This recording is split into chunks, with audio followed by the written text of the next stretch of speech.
Hi, I'm Paul McGowan. Thanks for joining me today. I thought before we opened up the first envelope, we would talk a little about nostalgia, just for a sec. See this? This is a 1963 split window Corvette. And my cousin Don Brown owned one of the very first ones. It was a gold one in Long Beach, California. And when I was a kid, well, I mean, it's 1963, right? And I graduated high school in 66. So as a kid, he had one of these things. And I mean, he scared the shit out of me with this. It was fast. And I've always lusted after this. And they're $250,000 today. I mean, I don't know what they cost, but I mean, they're silly collector items, but it's a gorgeous looking car. The reason I brought it up, that car, which I've recently had an opportunity to drive in an older Corvette, it drove like a truck. It drove like an old Chevy truck. And it got me thinking that what's in my head as a teenager, which was this amazing race car that could do no wrong. I think it even had power windows, some of the first I had ever seen. Today, that car is, again, it's like the suspension is awful on it.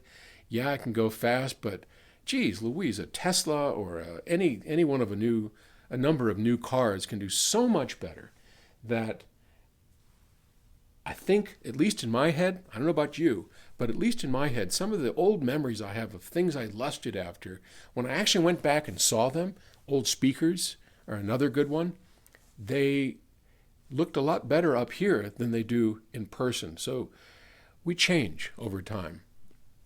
I'm not even sure why I brought that up. But I was just thinking about it and I shared it with you. Okay.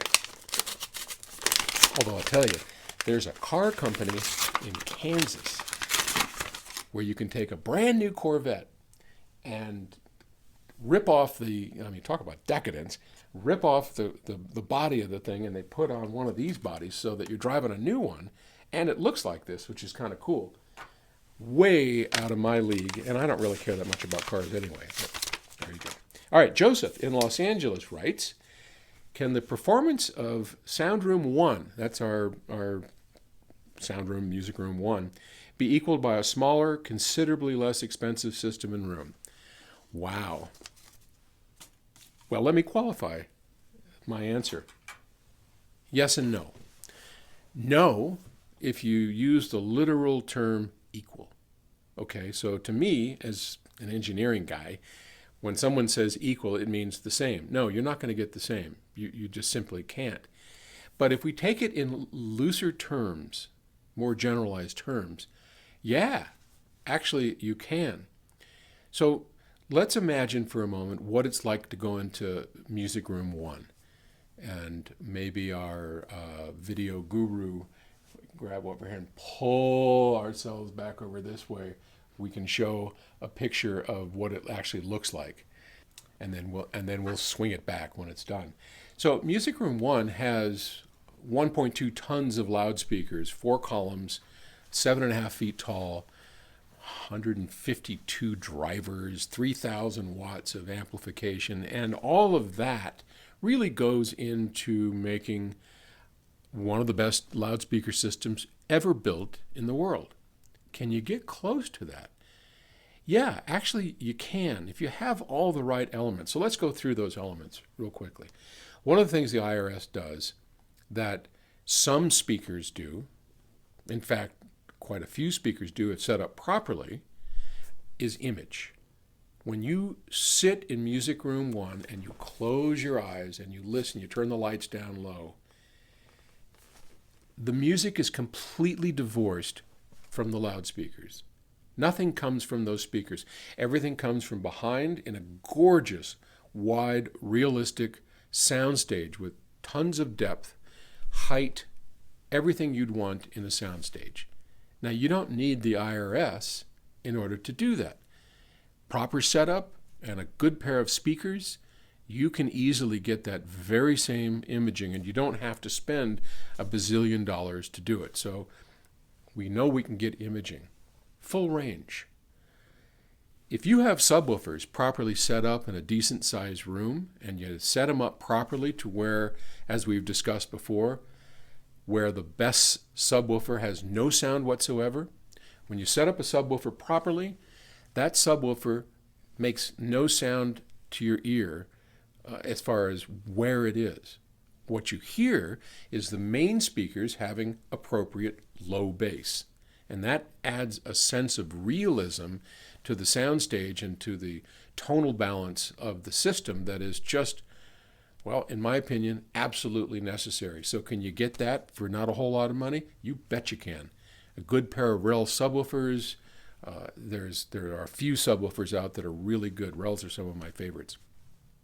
So frequency response, if you have a decent set of tweeters, and some of my favorite tweeters today, in fact, which I consider better than what the Infinity IRSV has, which are ribbon tweeters, they're called folded ribbons, which originally were AMT, air motion transformers. Dr. Oscar Heil invented those a while ago.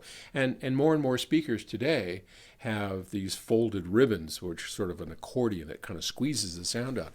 And those are excellent.